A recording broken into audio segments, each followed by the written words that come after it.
Turma, olha só, a gente já começa aqui a pegar fogo um pouquinho, porque, segundo as investigações da Operação Vigilância, o Carlos Bolsonaro, vereador no Rio de Janeiro, está sendo suspeito de criar uma ABIN paralela. Além disso, hoje é o dia em que Carlos Bolsonaro vai comparecer à Polícia Federal. A gente vai direto para o Rio de Janeiro para falar com o nosso Fábio Peixoto, que vai trazer atualizações para a gente da expectativa desse depoimento, né, Fábio? Bem-vindo, meu amigo.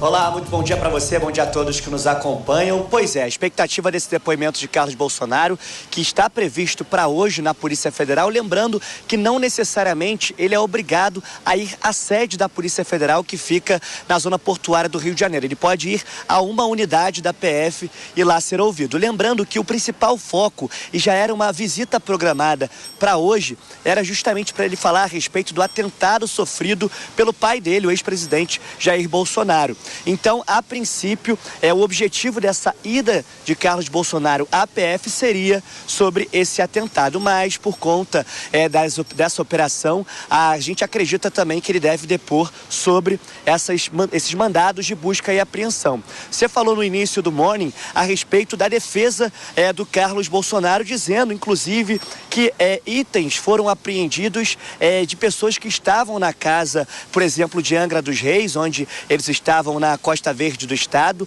e de pessoas que não têm nada a ver com essas investigações, e também dizendo que houve excesso, então, da Polícia Federal apreendendo bens que não deveriam ser apreendidos, de acordo com a defesa de Carlos Bolsonaro. A gente lembra, então, que ele é suspeito de criar essa ABIN paralela, essa investigação, e sobre os alvos, né? Quem seriam esses alvos investigados por Carlos Bolsonaro a pedido da assessora dele para, então, o deputado federal Alexandre Ramagem, que chefiava o núcleo da ABIN. São eles, então, a ex-deputada Joyce Halsemann, o ex-governador do Ceará e atual ministro da Educação, Camilo Santana, e o ex-presidente da Câmara, o Rodrigo Maia. Então, essas são as pessoas, de acordo com a investigação da Polícia Federal, que estariam sendo espionadas por essa ABIN paralela. A gente vai esperar, então, o desdobramento de Carlos Bolsonaro sobre esse depoimento e saber se terá uma nova fase, já que computadores, documentos, celulares foram apreendidos. Então,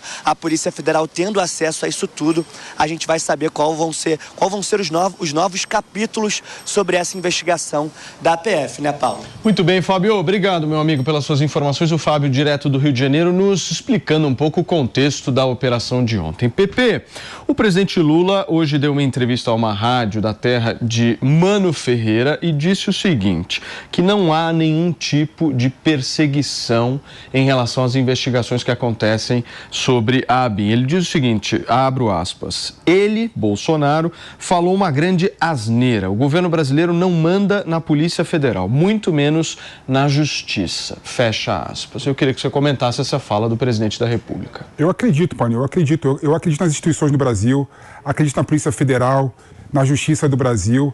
Agora, uma coisa que me incomoda muito, Paulinho, quando você pega, por exemplo, a estrutura da ABIN, não é?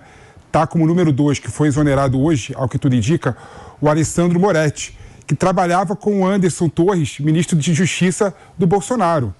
Ou seja, a inteligência do Brasil, por meio da ABIN, tinham várias pessoas incrustadas ali que faziam parte do governo Bolsonaro. Ou seja, o governo brasileiro atual, de certa forma, contribuiu para esses indícios que estão aqui sob suspeita relacionado à família Bolsonaro. Mas eu acho o seguinte, Paulinho, eu sempre defendi em todos os aspectos que as instituições do Brasil funcionam, estão funcionando bem. Na minha opinião, não tem ingerência do governo relacionado com a Polícia Federal e com a Justiça. Haja vista que a gente sempre viu operações da Polícia Federal no governo do PT e no governo também Bolsonaro, contra todos os partidos, contra todas as ideologias políticas. Então, quem fala que há uma certa ingerência governistas sobre a Polícia Federal e sobre a Justiça, não sobrevive a uma análise fática dos fatos no Brasil desde a Lava Jato. Muito bem. Ju, bom dia, minha amiga. Como é que você viu essa fala do PP agora? Paulinho, primeiro que eu gostaria de dizer que ontem foi um dia muito triste para o jornalismo brasileiro. E a postura que eu adoto aqui de ter muito cuidado ao criticar sempre esperando a confirmação de fatos, eu vejo que é a postura mais correta a ser feita.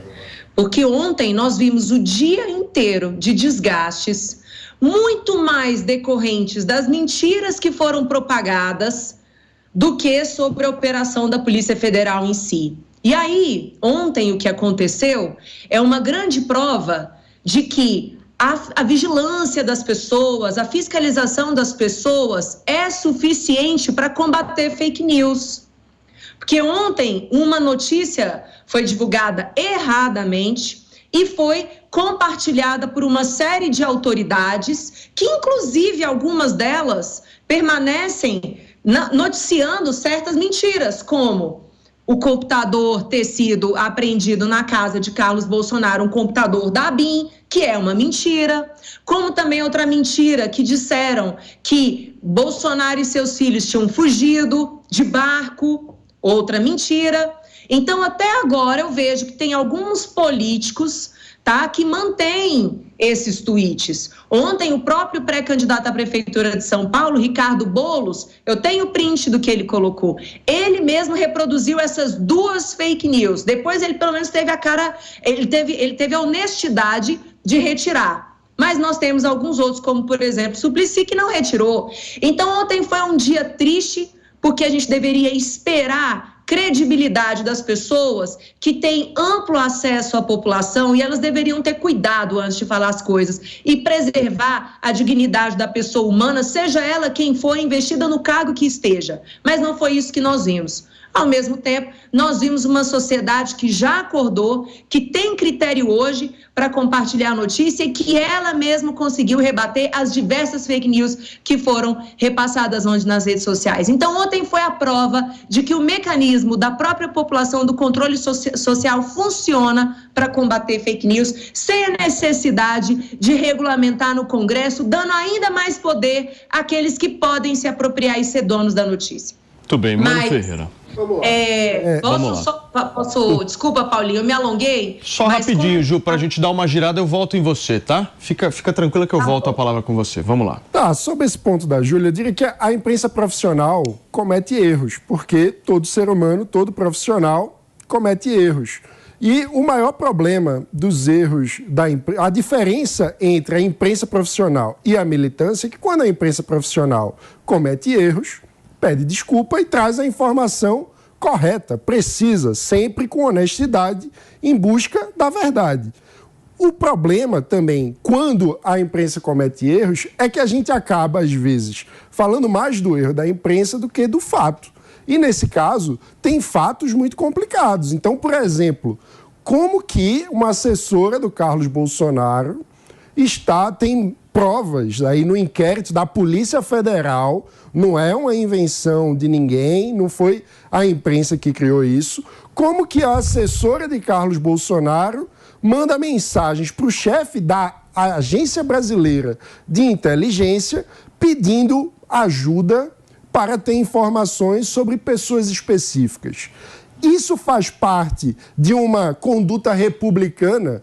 É normal um assessor de vereador do Rio de Janeiro pedir para o chefe da Agência Brasileira de Inteligência informações de pessoas específicas? Não é normal. Isso também é um uso patrimonialista. É o tipo de coisa que acontece não porque o vereador tem essa... Enfim, não é pelo cargo de vereador, é pela condição de filho do presidente da República, que tem acesso privilegiado ao chefe de uma agência extremamente importante do sistema de inteligência do Brasil. Ou seja, é também um uso patrimonialista, indevido, incorreto, antirrepublicano. E isso precisa ser esclarecido. E há provas a respeito disso. Então, o maior problema é que quando há um erro factual, que é sempre um erro e deve ser, obviamente, evitado, lamentado e desculpado por aqueles que cometeram, mas a gente não pode desviar o debate público para falar do que é menos importante em relação ao que é mais importante para a República, que é o uso indevido das instituições que todo cidadão paga imposto para que funcionem adequadamente e não ao bel prazer do interesse das famílias que ocupam o poder. Muito bem. Palumbão, você só tá olhando, né, meu amigo? Tô igual coruja aqui. Você só tá olhando. Pepe, eu vou te falar, você vive num mundo maravilhoso de Bob. Não é possível que eu ouvi aqui. Você falar que você falar que não tem gerência. Lógico que tem gerência. É óbvio que tem. Isso é claro como a luz solar que tem gerência. Não adianta falar que não tem, porque tem sim. Outro ponto, a imprensa errou. Mas eles dão uma notinha muito pequena falando do erro e a proporção que teve ontem dessa fake news, que inclusive você também falou, Felipe, falando que era um absurdo, foi muito menor. Deram uma notinha, falaram que erraram e morreu ali. Só que o estrago foi muito maior. E o que a Júlia falou é a mais pura verdade. Se não fosse as redes sociais que vocês querem regular, que vocês querem censurar, tivesse ido em defesa de uma injustiça que aconteceu ontem, estaria até hoje aí no ar e daria uma notinha pequena. É verdade, sim. As instituições responderam e falaram que foi... Eu esperei você falar e não abrir minha boca. Isso é verdade, Pepe. Você sempre uma questão de educação todo mesmo. mundo. Inclusive, Júlia, você não está aqui, quando a imagem está só em você, ele fica resmungando o tempo todo aqui, ó. Dá vontade até de dar uma cotoveladinha nele aqui. Mas como eu sou um cara da paz e ele... é um cara que é um ditador que fica aqui. Você não deixa ninguém falar, absolutamente ninguém falar, sempre interrompe o tempo todo. Não sei se eu posso acabar meu raciocínio. O senhor me permite? Pode, Palumbo, pode ser. Há ingerência, sim, o tempo todo. É só a gente fazer o inverso. Aonde estão essas operações aí contra a esquerda? Eu não estou vendo. Lava Jato. Eu não estou vendo. Lava Jato. Eu não estou vendo agora. Agora nesse governo. Eu não estou vendo agora nesse governo. Não estou vendo agora nesse governo. O próprio governo... Eu não estou vendo agora nesse governo. Não estou vendo. Então, se falar que não tem ingerência é um absurdo. Tudo bem. Ju, por favor. Peraí, meu amor, tem fila aqui. Poxa, mas... o mundo não gira em torno do PP. Só um minuto, a Júlia tinha pedido atrás. Pode passar para o PP. Posso falar uma coisa, Júlia? Se você fica fazendo isso com o PP, ele fica mal acostumado, entendeu? Você não pode ficar passando a palavra para ele. Porque aí ele vai lá, começa a espernear e você passa a palavra pro cara. Não, mas o PP apanha demais. Então, eu acho que alguém quer ligar a porrada pra ele. Ei, meu Deus. Por favor, PP. Não, primeiro assim, é bom colocar os fatos como eles são. Quem desmentiu e falou que o computador que foi pego, né, não estava com o Carlos Bolsonaro, foi a própria Polícia Federal. A própria instituição, não teve nada com rede social, desmentiu a informação equivocada do jornalismo. Tá? Então, a própria instituição está trabalhando e está funcionando de forma adequada. Esse é o primeiro aspecto. O segundo aspecto que eu queria colocar aqui, que a gravidade dos fatos colocados não muda nada em relação ao erro da imprensa.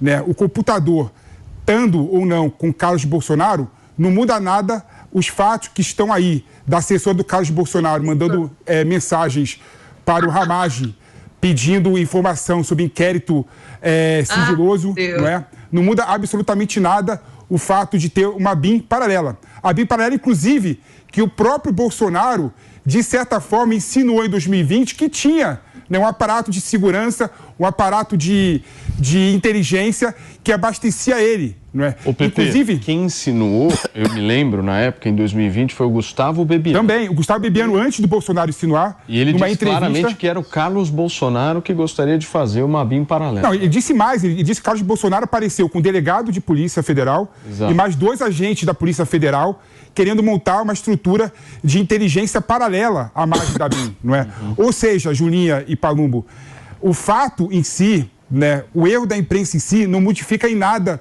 a gravidade dos fatos que estão colocados nesse inquérito e nessa operação da Polícia Federal. E falar, por exemplo, Palumbo, que a esquerda também não é vítima de investigação da Polícia Federal, a maior operação... Então você admite a maior operação da Polícia Federal da história, que foi a Lava Jato, foi feita dentro do governo petista. O Mensalão também. Que agora esvaziaram tudo, né? E agora esvaziaram tudo, não existe mais nada.